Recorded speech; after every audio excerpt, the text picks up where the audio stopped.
G'day guys, in this episode I go through the 12V setup in the Landcruiser from front to back and everything in between. If you have any questions by the end of the video, hit me up in the comments below. Enjoy.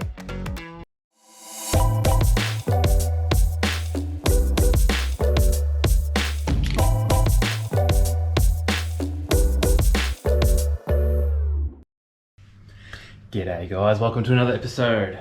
Well, on this episode I thought I'd go through our 12V system on the Landcruiser. We just come back from Dirt Hartog Island not too long ago, and we had a few people just question how I've done it and how I've set up the Landcruiser with it. So I thought on this video I would just go from the crank battery right through the whole system to the lithium battery in the back, just how I've done it, and if anyone wants to tackle it themselves, it might be a little bit of advice there for you, or if you're not sure about something, it might help.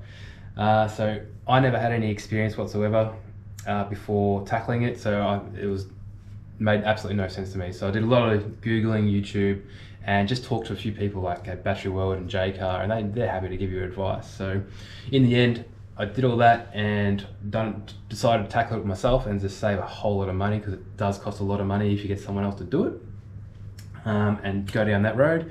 And in the end, it all just sort of made sense, and it's not as complicated as you probably think it is. So in the end, give it a go yourself, and if you get stuck, you can always take it to somebody. Anyways, I'll put head cam on and I'll run through it all. Okay, starting at the very beginning, the crank battery. So I'm pretty sure this was a 4-gauge main power wire that I got from Battery World, and that runs into your fuse box, and you need this fuse box as close to the battery as possible. And it's got a 50 amp fuse in there, and then I run that right through, right around. I couldn't find a way through there, so I went right around to the driver's side where I could.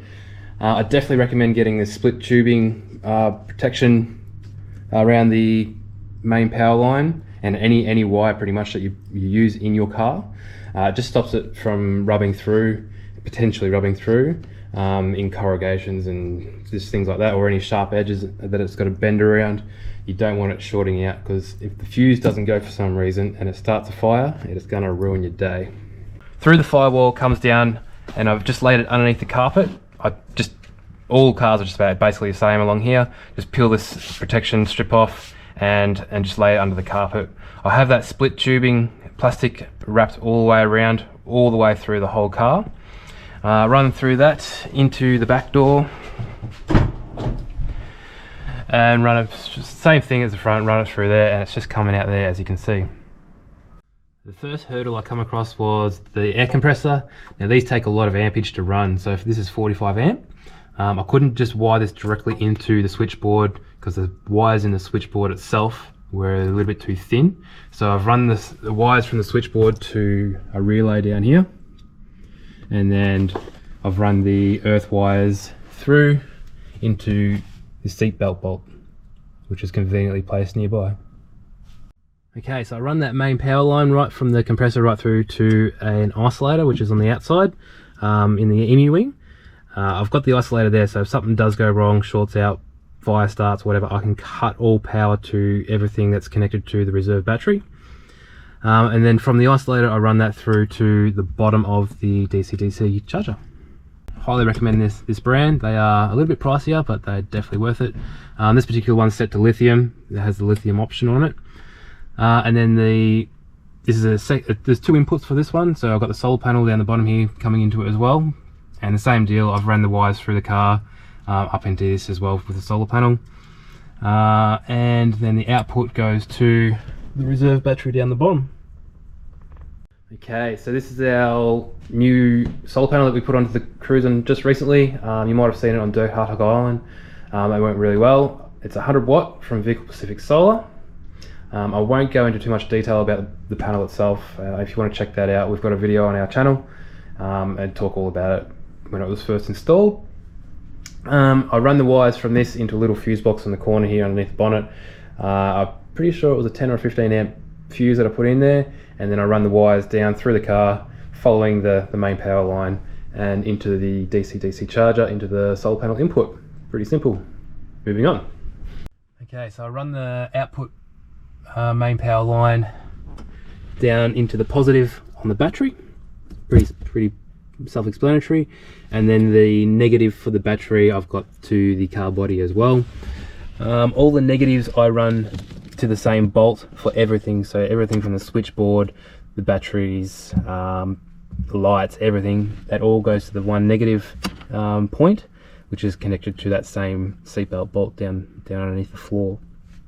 So I run the wire, a main power wire, into this isolator here, which is the isolator for the switchboard. The reason why I've got that there, so I can isolate everything that's connected to that battery through this one, but also keep the power going to the battery for charging if I need to, for any kind of reason. Alrighty guys, this stuff's called heat shrink, so I highly recommend using this on any of your joins, where it joins into your fuse boxes, or just joining two wires together in general. Definitely worth using this as well. It's just a little bit of protection from anything shorting out. You can get this from J-Car, super cheap, even Bunnings have even got it as well. Definitely recommend. The 2000 watt inverter, I just run straight to the reserve battery and fuse in between. Okay guys, that's the end of the video. If I've missed anything and you'd like to know more, or I've been a bit too brief on something and you want to know more information about it, hit me up in the comments below. I will definitely read it and reply to you. We're off to Brazil tonight for 5 weeks. Hopefully we do a bit of fishing over there as well, so might do a bit of a Brazil edition, BlissNiques edition video, hopefully. And then we come back and we've got some camping plans out of the boat, with obviously fishing as well. So stay tuned, we've got some good adventures coming up, and hopefully we'll see you soon. Like, subscribe and all that, and see you soon. Cheers.